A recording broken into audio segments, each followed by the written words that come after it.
Again, this is the State of the Foundation. We are Wednesday, February 19th, and that's important because I have a couple of other webinars I want to make sure you put on your calendar before we leave today.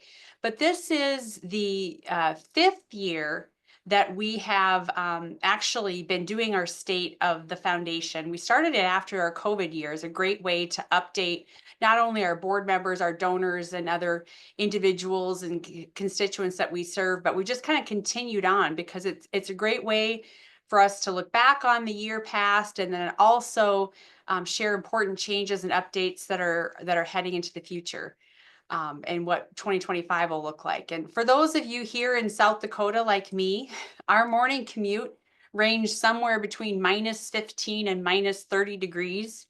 So granted, we're a hardy bunch here in South Dakota, maybe a little crazy too. But for those of you who are enjoying warmer weather in, say, Arizona, California, Florida, Texas, I would just caution you, maybe please refrain from telling us about your unseasonably cool temperatures. But we are, by full admission, looking forward to some warmer temperatures this weekend when we might be changing our wool socks in for, I don't know, maybe flip-flops. That's what 50 is going to feel like for all of us. But here are the items that we plan to cover today in our 2024 review. We're going to talk about board members, some changes that we've had in board members, as well as some new ones that have come on and some outgoing board members we're saying goodbye to. We have some big grant making updates to share with everyone and some also exciting news on our scholarship program we want to make sure everyone's aware of. We'll also go over our development efforts for 2024 and what we're looking forward to in 2025, a glimpse of a financial aspect of in review 2024, as well as what we're looking for right now in Washington, any updates that we want to make sure our nonprofit partners are aware of, where we hope to engage with you. So just to go ahead and get started, we bid farewell to 3 outgoing board members. Each of these individuals served 9 years on our board in significant leadership roles. So to say goodbye to them is difficult. Carl Adam chaired our investment committee. He was from here in Pierre, chaired our investment committee, was a member of our executive committee, as well as the board development committee. Marilyn Hoyt was the chair of our Resource Development Committee. She was also a member of our Board Development Committee and our Executive Committee. And Doug Sharp, who served as chairman of our board for 2 years after he had served as chairman of our Investment Committee, and he was also on our Board Development Committee. So again, a lot of leadership that we see transitioning off of our board. But we also are very excited to welcome 3 new board members. Jack Kuchera. Jack and his wife, Vianne, are natives of Lead, South Dakota, and also spend time in Arizona. He's a 1978 Air Force Academy grad and the founder of several successful specialty HVAC companies. Susan Overgaard. Susan grew up in eastern South Dakota, and she and her husband, Larry, raised their family and settled in Centerville, South Dakota. Susan spent her career with First Midwest Bank and was a founding board member of the Centerville Area Foundation. So very happy to welcome Susan on our board as well, and brings a great voice for our community savings account partners. And then Preston Steele. Preston grew up on his family farm near Woolsey. He is the current executive chairman of American Bank and Trust. He and his wife, Rebecca, live in Huron, where they're raising their family, and are members of our Legacy Society. So welcome to Jack, Susan, and Preston. We look forward to working with them in the years ahead. I thought we'd kick things off today about covering our grant making programs. We'll start with our South Dakota Fund. The South Dakota Fund is our longest running competitive grant making program and is led by our senior program officer, Ginger Neiman. Our first grants from the South Dakota Fund were awarded back in 1989 after we had successfully met the challenge grants that were levied by the 3M Corporation and the McKnight Foundation. We met those challenges in 1988, allowing us to make grant awards in 1989. So the endowed fund has awarded nearly 1,600 grants since that time, totaling over $18 million. In 2024, we awarded 55 grants totaling over $800,000. Those grants range from $2,000 to $50,000. And it's important to know about the South Dakota Fund is that we accept grant applications throughout the year. And these applications, all of our grant making programs are available on our website, and I'll be sharing that link with you here in just a few slides. But applications are accepted throughout the year, and those grant awards that we make are in the areas of health, human services, economic development, cultural, financial literacy, and education programs. So I encourage any of our nonprofit partners to take a look at the South Dakota Fund if you're looking for some unrestricted competitive grant making dollars. And then we have our partnership with the Bush Foundation, the Beyond Idea Partnership, or Beyond Idea Grant Partnership. This is the third year of a 6-year partnership, so we're just at the halfway point of this particular partnership. And this is really an evolution. Many of you are familiar with our Community Innovation Grant program. That ran successfully for several years, and the Beyond Idea Grant program was really born out of that relationship as well. These are problem-solving grants. Last year in 2024, we reviewed 93 applications and awarded 13 grants totaling $1.2 million. Those grants range from $5,000 to $100,000. So I really want to emphasize the competitive nature of this grant making program. You can witness that by just 13 grants, 93 applications. It's very hard to make these determinations. We're very grateful for the review team that goes through these applications and make the determination, but it's very difficult, and a lot of great programs and great efforts just aren't getting funded, and we hope to continue to expand these grant opportunities wherever we can. The areas that we focused on in 2024 or that these grants were made in, and you'll see some overlap in areas that our South Dakota Fund also makes grant awards. We're in health, human services, housing, social services, economic development, and education. So looking ahead to 2025, we will again have one grant making cycle. So important news here, that application is going to open June 1 and end July 31st. That's a hard close on July 31st at noon Central Time. So Ginger and her teammate Stephanie Harmon are here to answer any questions and help guide you through that process when that grant application opens this summer. But you've got a little leeway here to kind of get things in order. But again, more information is on our website if you want to know more about the Beyond Idea grant program. The grant announcements then are made later this fall by the end of November. And again, $1.2 million will be made available just as it was last year and in the year prior. We also had a new chance to partner with the Bush Foundation on their Bush Prize. 2024 was the second year that we partnered with the Bush Foundation to award Bush Prize South Dakota. So this was a very successful launch in 2023. We were very happy to partner again with the Bush Foundation in 2024. Again, a very competitive program. It recognizes a nonprofit with a track record of successful problem solving. And the award, the prize, is 25% of an organization's annual expenses up to $500,000. We received 75 applicants in 2024. We had 7 finalists. And with those 7 finalists, there was a deeper dive, in-person interviews, site visits, and then one winner was chosen, and that was Call to Freedom. And that announcement was made in October after the culmination of all of the finalist reviews. Because of the extra effort that all of the finalists go through, they each receive a $10,000 stipend and a thank you and a congratulatory recognition for being recognized as a finalist in the Bush Prize. We announced again the winner, Call to Freedom. It's an organization that focuses on human trafficking, particularly both awareness and then how to deal and support victims of human trafficking. We look forward again to conducting the Bush Prize in 2025. Some more important dates to take note of: we will be accepting applications for the Bush Prize the month of April. So opening up April 1, closing April 30. That will be a hard close at noon on April 30th. The finalist selection will happen by August. And that process will take place in that month. And then the award announcement will be in October.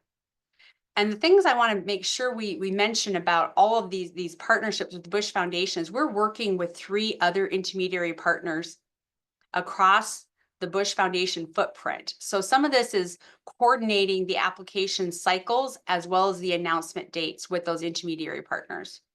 A big change in 2025, I noted previously that it was one award up to $500,000.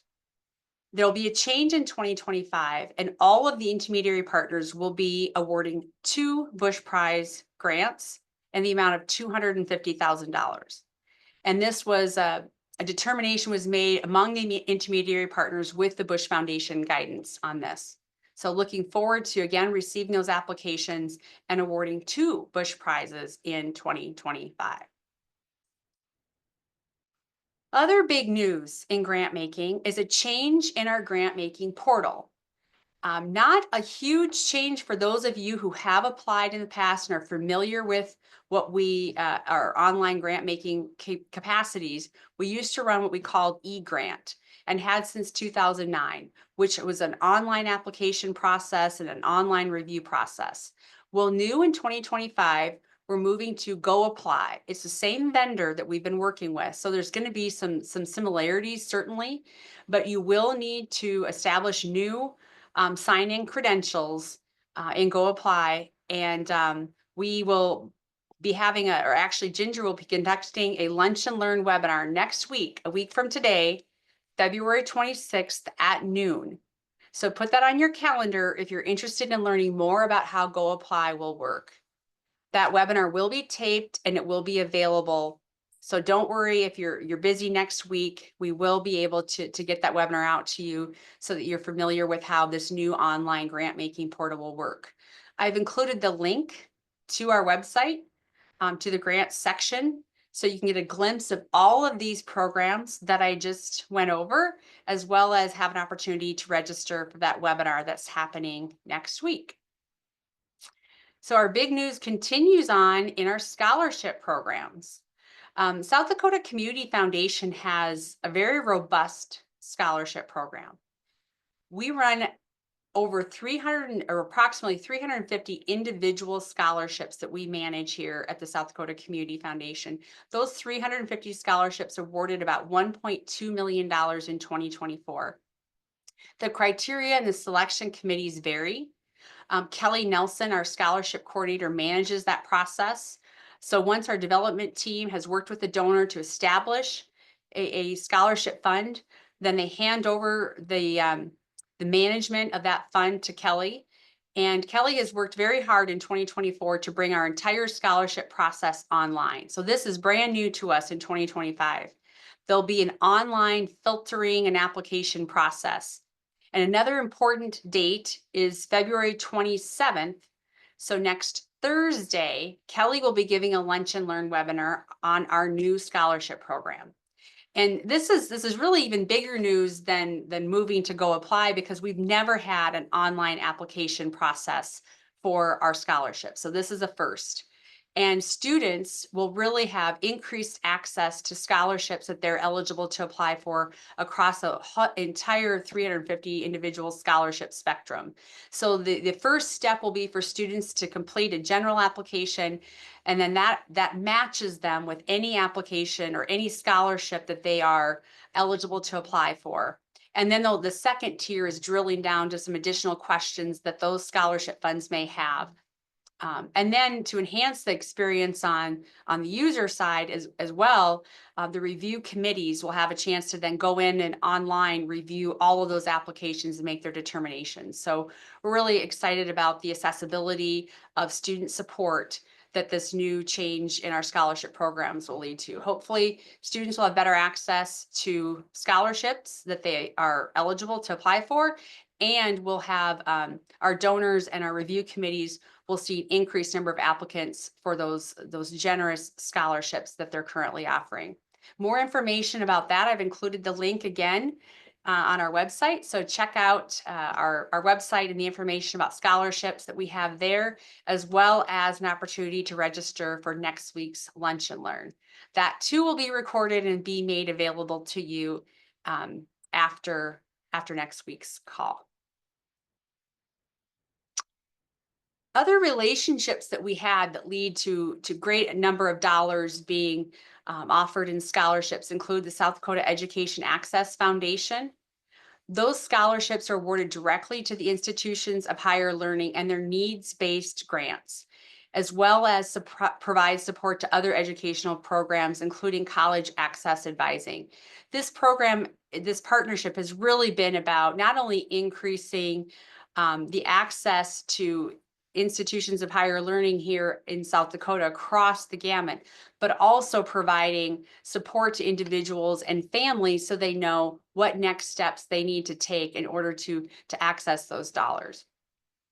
So the completion of FAFSA, just a myriad of support tools that they offer to help increase students' eligibility and interest in attending four-year university or four-year institutions here in South Dakota. I again have included the link to their more information about South Dakota Education Access. These again are awarded directly through the university, so not part of the application process that's managed here at the South Dakota Community Foundation. But good for students to know when they're going in to apply for dollars. And then in 2024, we celebrated the 10-year anniversary of the Build Dakota Scholarship Program. Many of you may have seen, and we shared on our Facebook post, the Mike Rowe visit to South Dakota, where we spent a day with Mike Rowe visiting all 4 of South Dakota's technical colleges here. And it was just an incredibly energetic time. And we heard from students, we heard from donors, we heard from industry partners that are able to attract and retain these students that are graduating in these high need workforce areas.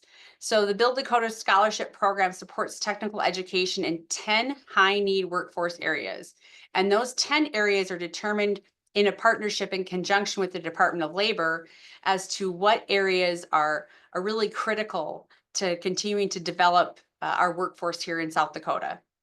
The selections are made by the technical colleges, and we award approximately $5 million annually from the funds that we manage here at the South Dakota Community Foundation. In addition to that, that money leverages roughly another $4 to $5 million in industry partners. So individual businesses that are willing to share in the cost of those scholarships so that those individuals, when they graduate, commit to working with them to fulfill their 3-year work commitment in that chosen field of study. So a great program, great track record over the last 10 years. And I've again included the link to the Build Dakota Scholarship website where you can learn more about which high need workforce areas have been identified and will be supported next year, as well as how to apply and what industry partners are available to students who are interested in a variety of those programs. The success of the Build Dakota Scholarship in part led to the establishment of the Freedom Scholarship Program. And we are in year 3 of the Freedom Scholarship Program. And again, this provides dollars to needs-based students attending our 4-year public and private universities in South Dakota. The selection is made by the universities. So again, not something that we're awarding here at the South Dakota Community Foundation on an individual basis, but those dollars are awarded at the university level. This program is awarding $5+ million annually. And again, there's a 3-year work commitment to live and work here in South Dakota for 3 years after graduation. I've included a link to the Freedom Scholarship Program. Both the Build Dakota and the Freedom Scholarship programs are a partnership not only with the First Premier Bank and Mr. T. Denny Sanford, but also the state of South Dakota. And again, in the case of the Build Dakota scholarships, those individual industry partners who continue to support students. Moving on, I think it's really important for us to take a glimpse of all of the components of the grants that we award on an annual basis. I've already touched on the unrestricted grants that we award. That was roughly about $2.4 million in 2024. Roughly 6% of our annual grant making goes out in those unrestricted dollars. And then we've talked about our scholarship programs. That was the 350 scholarships that we award. That's roughly 3% of the dollars that go out. We talked about the Build Dakota and the Freedom scholarships, combined about 28% of the dollars that's being awarded.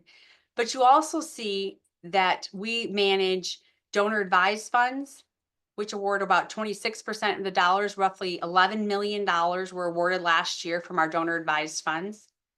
Roughly $6.5 million from designated funds. So where specific nonprofits and charitable causes have been named by the donors. We have agency funds where we work alongside our nonprofit partners in establishing an endowment arm to help support their mission. And then we have our community savings account partnerships, and that they awarded about $2.4 million. So big picture, last year we had a record-breaking grant year where we awarded nearly $41 million in grants across South Dakota. And we're going to see a continued trajectory where our grant dollars going out are going to surpass the dollars coming in most years. So very excited about the fact that over this 37-year history, the foundation has grown from an organization who that first year back in 1989 awarded $500,000 to now an entity that helps facilitate grants for a variety of purposes that total over $41 million last year. It's our development efforts that lead in part to those grants being awarded. And I really have to say, this is not a traditional fundraising model that maybe you're familiar with if you're raising dollars for universities or individual capital campaigns, et cetera. Our goal, our purpose is really to help connect donors to things that are important to them, to their communities, to their schools, to nonprofit agencies that they support. And so our mission, our goal is the same mission and goal of all of those whom we work. And it's a great honor to walk alongside those individuals, communities, and nonprofits to accomplish that. So on a global scale, we manage over 1,300 funds. We had 66 new funds established in 2024 and almost 4,000 individual gifts to those 1,300 funds. We're able to complete a variety of complex and standard gifts, everything ranging from cash to appreciated assets, which would include stock. We have several land gifts we facilitated. You'll note if you look over here in our asset type, we have about $67 million that is in land and in pledges that we currently administer, in addition to the $862 million that are in endowed assets. So we really want to lift up the fact that we can accept a variety of gifts, we can manage them for a variety of purposes, and we can give the assurances to our donors and to our nonprofit partners and to our communities that those dollars are going to be made available long-term, both here and for generations to come. And that's the beauty about the community foundation concept. I mentioned a little bit about our community savings account program, and I wanted to circle back and share some of the developments that have happened in that program. We really consider this to be one of our flagship programs. It really was born out of challenge grants that two of our bank partners issued early in the 1990s when we were just getting started as a community foundation. The First Fidelity Bank and the First Western Banks issued challenges to the communities that they operated banks in. If they could raise money, they would match those dollars to establish local community savings accounts in those communities. Well, out of that idea, out of that vision that Paul Kristen and his partners had, and John and Tom Lillibridge and their partners had, our community savings account program was born. So when we celebrated our 10-year anniversary back in 1997, we named 10 additional communities to receive challenge grants. Those were funded by a grant that we received from the Northwest Area Foundation and really launched a broader scope and scale of what we call our community savings account program. Today, we have 89 communities, partners. The endowed assets total over $56 million. And in 2024, those communities received over $3 million in contributions. Those same communities awarded over $2.4 million in those communities, in a total of 656 grants to support a variety of charitable causes. What's really important about the community savings account concept is it's overseen by a local board of directors, a local group of volunteer individuals who not only are in charge of the fundraising, but also then the grant making. They're provided technical assistance from our development team. So each one of our communities is assigned a development team member to work alongside them to make sure that these are resources for people in the community to not only support today, but long into the future. What we see often happen because we've started community savings accounts in these communities is that individuals, when they're working on their estate plan or their business plan, they now have a nexus, a way, a path to provide resources back to their hometown community. And that's where we can see really visionary and changing growth happen overnight in some of these communities because of those types of gifts that they're able to make. We had several communities six communities make their challenge in 2024. Those included Aberdeen, Arlington, Huron, Sully County, Tripp County, and Willow Lake. So congratulations to those 6 communities for meeting their challenge goals last year. And then we have several communities, 9, that have ongoing challenges. So we want to lift up and herald our communities of Armour, Burke, Hill City, Jones County, Meno Olivet, Mobridge, Owacoma, Chamberlain, Pequanna, Selby, and Woolsey. So each one of these communities are in an active challenge with us right now. And any contribution that goes into their community foundation leverages the additional challenge match from the South Dakota Community Foundation. And we're grateful to the supporters that we've had to help us build an endowment that allows us to continue to make those challenge grants on an ongoing basis. I have a map here of all of our community savings account footprint. This is again available on our website. It's also shared in our annual report, but it gives you a very quick glimpse of how wide of a breadth this is across our state, where those 89 communities are, as well as an approximation on the assets that they're currently managing. So pretty impressive when you think about, I'll pick on Clark here. The Clark Area Foundation has been the beneficiary of several of those kind of transformational estate gifts that I mentioned, and their assets are well over the $2 million mark. So those are a lot of dollars that are going back into these communities across South Dakota to support a variety of nonprofit and charitable endeavors right there at home. We liked the community savings account concept so much that in 2014, we launched our nonprofit savings account program. So really designed to, again, offer an incentive for nonprofits to establish an endowment component to help support their mission. And we launched that in 2014. We have currently 42 nonprofit savings account partners. We had 7 new nonprofit savings account grants awarded in 2024, totaling 127,000 or nearly 128,000. Combined donations in 2024 to all of our nonprofit savings account partners were $850,000. So again, just another way for nonprofits to attract donations, and those donations establish an endowed fund that will continue to provide ongoing support to those nonprofit mission. The entire endowed assets of the 42 community or nonprofits that we work with are right around $20 million. So we had several of our nonprofit partners that met their challenge in 2024. They included Capital Area United Way and their Let Freedom Fly Air Show Fund. We had the Family Connection Center, Groundworks Legacy Builder, Hoven Area Health, Meals on Wheels of Western South Dakota, the Mitchell Prehistoric Village, and Wings of Valor Lodge. We also have 4 nonprofits that are currently in an ongoing challenge with us, and that includes Abbey of the Hills Inn and Retreat Center, the Casey Tibbs South Dakota Rodeo Center, Lost and Found, and Black Hills Area Habitat for Humanity. So, and in each one of these cases, just as we do with our community savings account partners, we have a development team member that is assigned to each one of these successful nonprofit savings account challenge grant recipients. And those development staff walk alongside the nonprofits in helping provide support so that they're successful in meeting their goal. A glimpse of our financial information.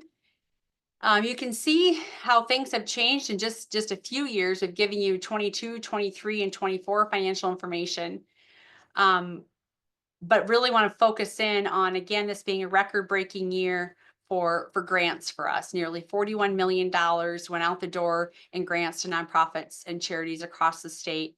You can also see that the growth in the foundation continues to occur on a very rapid pace. If you look back, just 5 years ago, when we ended 2019 and headed into 20, we were at roughly 362 million.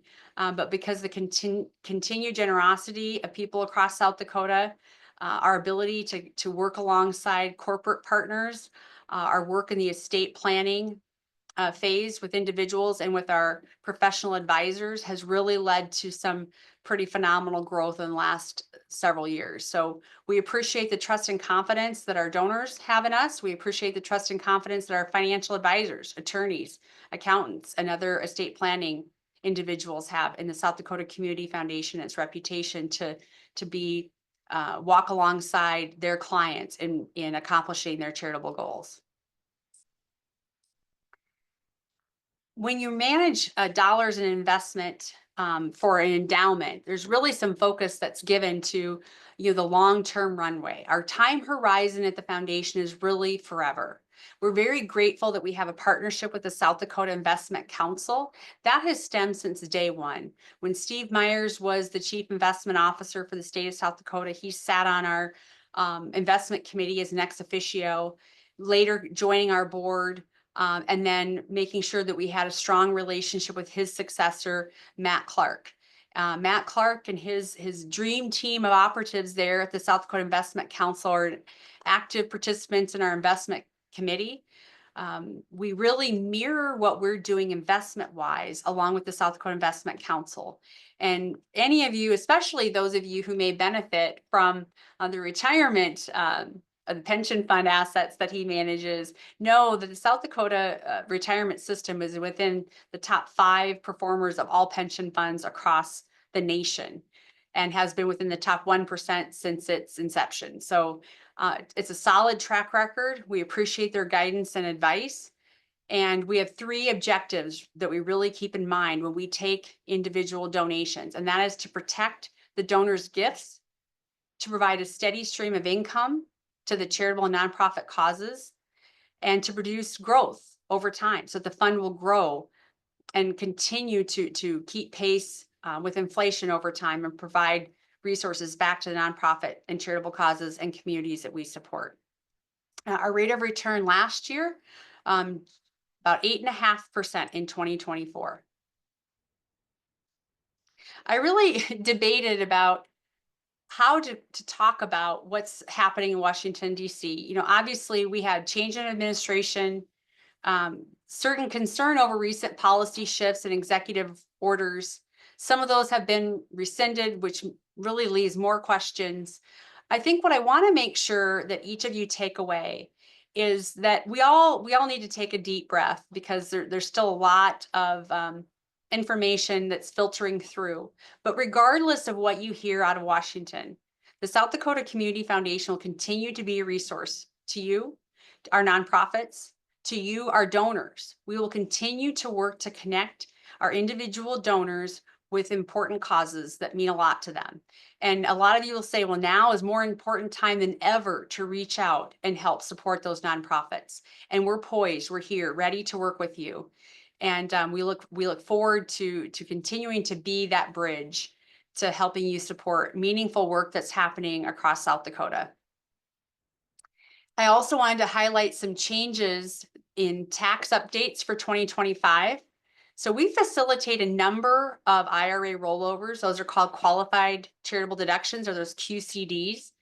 That is indexed to 108,000. So for people who use their QCD, you can use it to meet your required minimum distribution, but those gifts can go all the way up to $108,000. And you need to be 70 and a half to make that QCD. Even though the age that you have to start taking your MD has increased, you're eligible to make those qualified charitable deductions, or those distributions rather, at 70 and a half. And you can give up to 108,000. I'd also mention that donor advised funds are precluded from receiving IRA rollover gifts. So we have ways to work with you to help designate gifts to nonprofits and charities that we work with.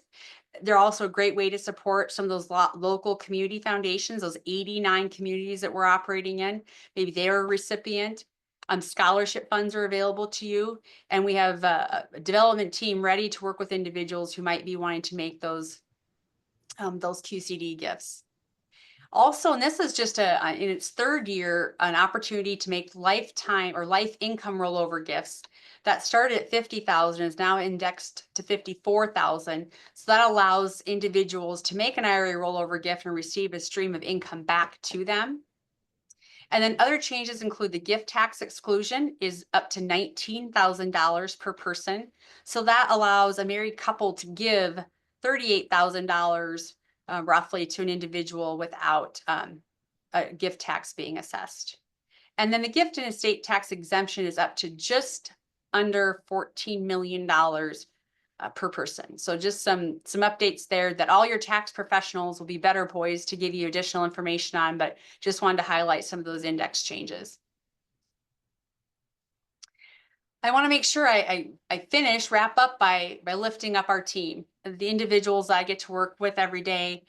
Many of you are working with these same individuals, and I'm glad to call them my colleagues. I'm honored to call them my colleagues. Clay Cudmore, our Chief Financial Administrative Officer. Clay's been here 13 years at the Community Foundation. Our development team, I mentioned them several times, is walking along with our communities, with our nonprofits, and working with our donors to help them accomplish their philanthropic goals. That's led by our Director of Development, Jeff Veltkamp, our Director of Foundation Relations, Beth Massa. Jeff is in Sioux Falls. Beth Massa is out in Rapid City. Jamie Farman, our Community Development Coordinator, also leads our marketing efforts. She is here in the Peer office, which is of course, our main office. And then Pat Gallagher, our Community Development Coordinator up in Northeast South Dakota. So he is based out of Aberdeen, but serves a vast area in the northeastern corner of our state. Our grant making team, I also mentioned Ginger Neiman, our Senior Program Officer. Ginger and Stephanie Harmon, who is our newest employee here at the Community Foundation. Welcome, Stephanie, her program assistant. They really work on those competitive grant making programs. So the South Dakota Fund, as well as the Bush, the big grants, Beyond Idea grants, and the Bush Prize. So you'll be hearing again from Ginger next week if you tune in on Wednesday, February 26th for her Go Apply introduction. And our scholarship team, I mentioned that nearly $13 million plus goes out a year in scholarships. And this is the work of these four incredible ladies. Kelly Nelson. Kelly's our scholarship coordinator that manages the 350 scholarships and has taken this process online. So if you have questions about that, again, she's giving a webinar on Thursday next week to talk about that, the new Go Apply transition as it applies to scholarships. Ellie Harder.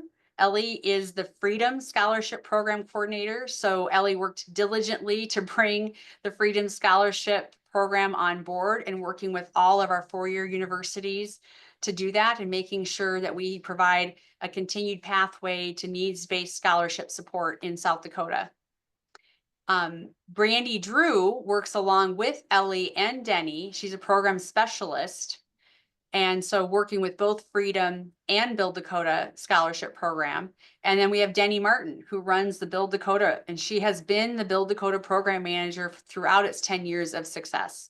So incredibly dedicated individuals to making sure that students have student support to attain higher education here in South Dakota. Our finance and compliance team, these individuals work alongside Clay to make sure that the $940 million and counting are administered effectively, as well as keep an eye on all of our non-cash gift acceptance matters. So we have Cassie Stoser, our controller, John Hanson, our senior accountant. John really keeps an eye on a lot of those non-cash gifts for us as well.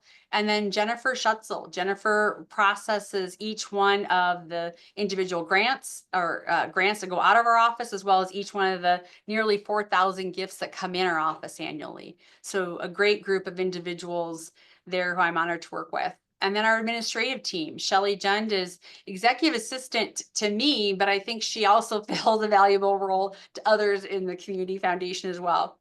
And then Denise Bowman, our administrative assistant and front office staff, incredibly committed to making sure that we get you to the right person in our office. And I could not be more honored to work with these individuals. And I know that each one of you who have had experience would understand the commitment that they have to the South Dakota Community Foundation and its success.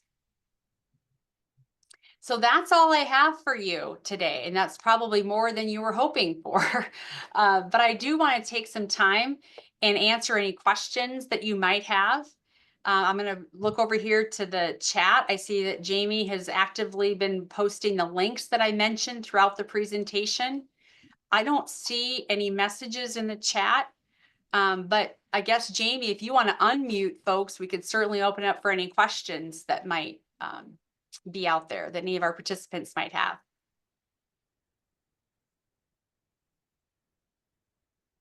If you would like to ask a question, I just ask that you unmute yourself. I don't think I can do that on my end, but feel free to do so. I did get a question pop up here about who do we contact to start a community savings account? So we have our community savings accounts are managed by area, by region. So the quickest thing would be to reach out to us here at the office. Give us a call and we will get you in touch with the appropriate development person to walk that path with you. Very excited that we might have another community interested. So Terry, we look forward to hearing from you. And I'll share with you that contact information too, Terry. Thanks.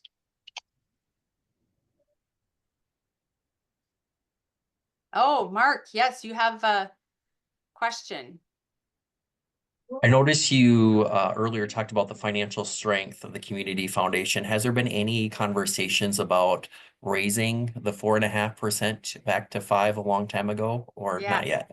Yeah, so that's a great question, Mark. And we continue to monitor the spend rate of each of across the community foundation. And what I can tell you is when we went from 5% to 4.5%, it was really based on the fact that we knew that if we kept it at 5% overall over a long period of time, there could be shrinkage in the overall endowment balance. And so 5% of a number that's getting smaller certainly doesn't bode well for either our nonprofit partners or our communities. And I know you're an active member of a community foundation and community savings account who would like to see more dollars and more resources available. We really feel that 4.5 is a sweet spot.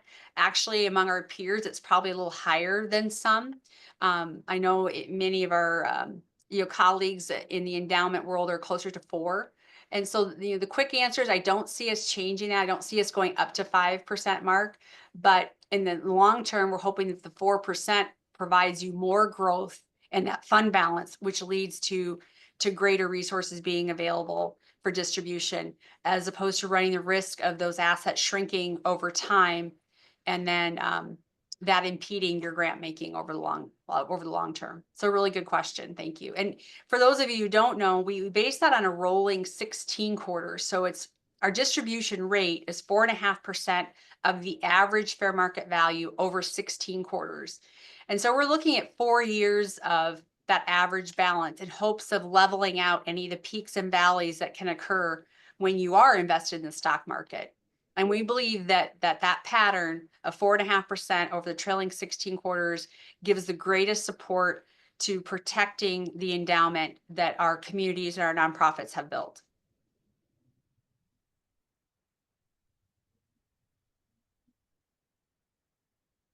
Anything else?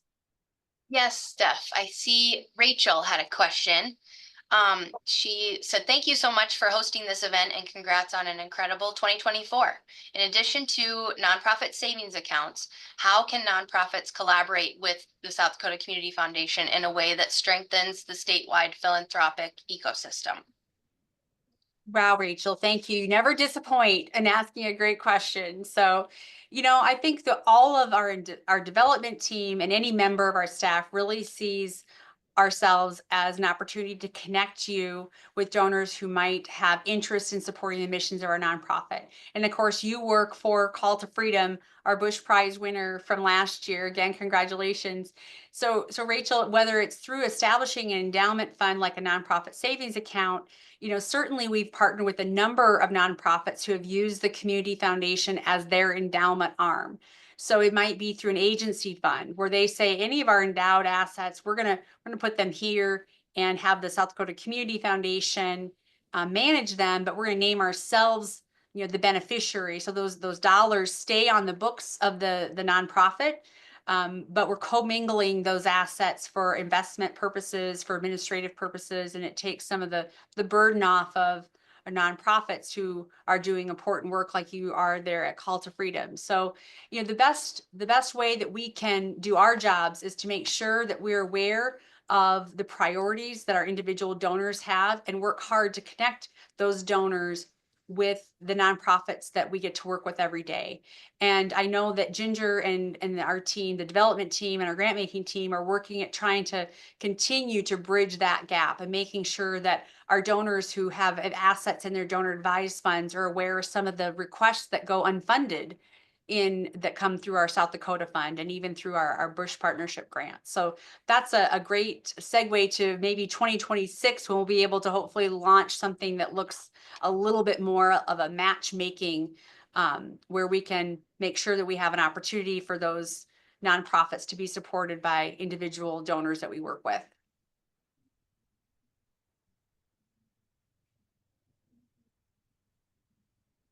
And you got to see a little bit of that in action when we had our nonprofit convening here for our Bush partners. So again, it's something we're really committed to, making sure we connect those donors and our nonprofits and their missions.